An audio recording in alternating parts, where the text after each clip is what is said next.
வணக்கம் மக்களே, நம்ம இன்றைக்கி என்ன பார்க்க போகிறோம்னு பார்த்தீங்கன்னா மீன் மேக்கர் கறி தான் பார்க்க போகிறோம்.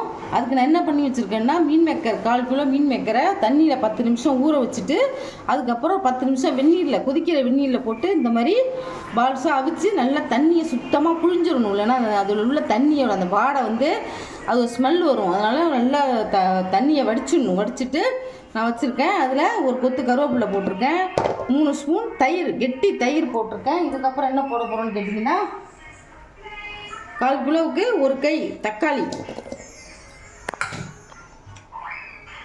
இதுக்கு தேவையான பாருங்கள் 1 டீஸ்பூன் சில்லி பவுடர், தனி மிளகாத்தூள் எங்கள் வீட்டில் அரைச்சது தான் போட்டிருக்கேன்.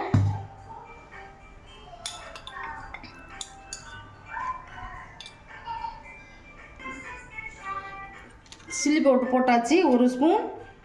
அடுத்தது 1 ஸ்பூன் மல்லித்தூள் போடுறேன், 1 ஸ்பூன் கரம் மசாலா போடுறேன்.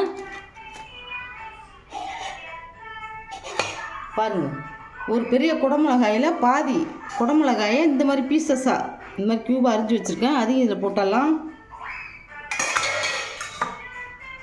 அடுத்தது ஒரு கை வெங்காயம், இது பாருங்கள், அதையும் இதில் போட்டுடலாம். இஞ்சி பூண்டு நசுக்கி இடித்து வச்சுருக்கேன் பாருங்கள். அந்த மாதிரி பேஸ்ட்டு கிடையாது, இந்த மாதிரி இடித்து வச்சுருக்கேன் பாருங்கள். இஞ்சியும் பூண்டையும் உரலில் போட்டு இடித்து வச்சுருக்கேன், அதையும் இதில் போட்டுடுறேன். இதுக்கு இந்த டிஷ்ஷுக்கு தேவையான கல் உப்பு, இங்கே பாருங்கள், இதுக்கு தேவையான கல் உப்பு அதையும் போட்டுறேன். போட்டு தண்ணி ஊற்றாமல் இதை நல்லா பெசரி வச்சிடணும். அப்படியே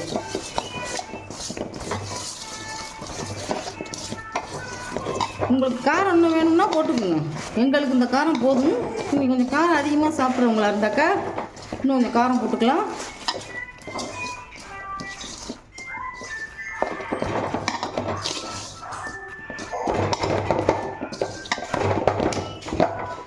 இது 10 நிமிஷம் ஊறட்டும், அடுத்தது பார்க்கலாம். இப்போது அந்த டிஷ்ஷை நம்ம பசஞ்சு வச்சுட்டோம். அதுக்கப்புறம் என்ன பார்க்க போகிறோம்னா, நான் வானலை சூடு பண்ணி வச்சுருக்கேன். அதில் 1 டேபிள் ஸ்பூன் தேங்காய் எண்ணெய் ஊற்றிருக்கேன். தேங்காய் எண்ணெயில் செஞ்சால் நல்லாயிருக்கும். 1 டேபிள் ஸ்பூன், 2 டேபிள் ஸ்பூன், மொத்தம் 3 டேபிள் ஸ்பூன் எண்ணெய், கோல்டு வினர் போட்டிருக்கேன்.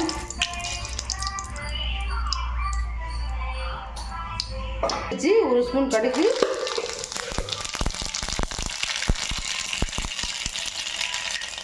அரிஞ்சு வச்சுருக்க ஒரு பெரிய வெங்காயம்,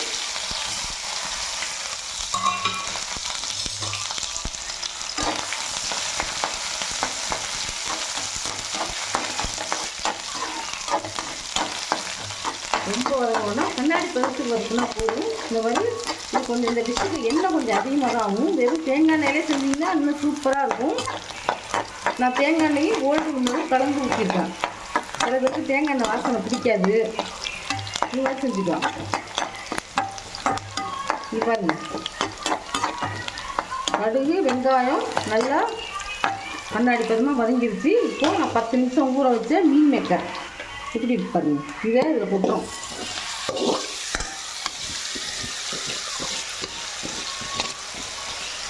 நல்லா வலிச்சு இந்த மாதிரி போட்டுக்கோங்க.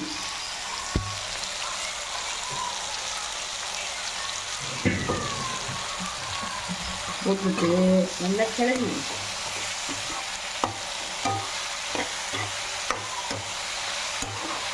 இந்த இடித்த பூண்டு, இஞ்சி, நறுக்கி வச்ச தக்காளி,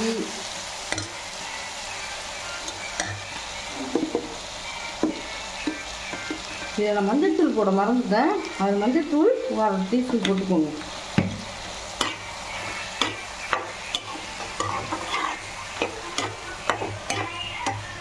நல்லா பரட்டி விடுங்க. எல்லாத்தையும் எப்படி பழன்னு இருக்கும் பாருங்க, அருமையாக இருக்கும்.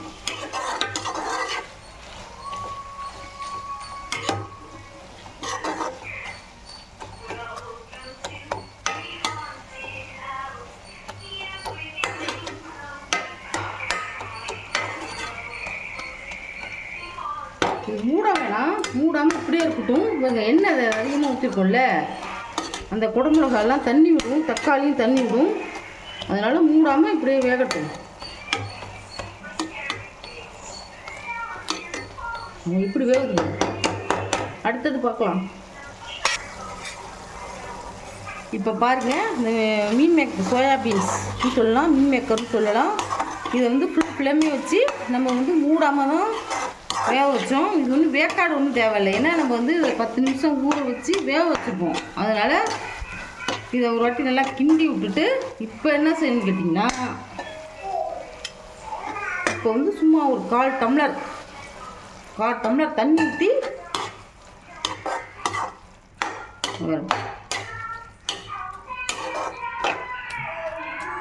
அருமையாக இருக்கும், சாப்பிட்றதுக்கு நல்ல டேஸ்டியாக இருக்கும்.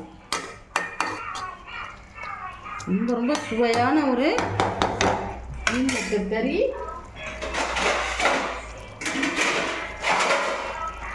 இப்போ 1/4 டம்ளர் தண்ணி ஊற்றிருக்கோம். இப்போ ஒரு மூடி போட்டு ஒரு 10 நிமிஷம் இருக்கட்டும், அப்படியே அப்புறம் பார்க்கலாம். பாருங்கள், சோயாபீன்ஸ் கறி ரெடி ஆகிடுச்சு. நல்லா எண்ணெய் பிரிஞ்சு நல்லா கறி மாதிரி வந்துருச்சு பாருங்கள். இப்போ நம்ம கை அளவு கொத்தமல்லி எவ்வளோ வேணாலும் போட்டுக்கலாம். போட்டு அடுப்பு ஆஃப் பண்ணிடுறேன். இது இட்லி, தோசை, சப்பாத்தி, பரோட்டா, இடியாப்பம் எல்லாத்துக்கும் வச்சு தொட்டு சாப்பிட்லாம். மற்றபடி சாதத்துலேயும் பிசைஞ்சு சாப்பிட்லாம். இது இந்த ரெசிபி உங்களுக்கு பிடிச்சிருந்ததுன்னா கமெண்ட் பண்ணுங்கள், ஷேர் பண்ணுங்கள், லைக் பண்ணுங்கள், சப்ஸ்கிரைப் பண்ணுங்கள். தேங்க்யூ.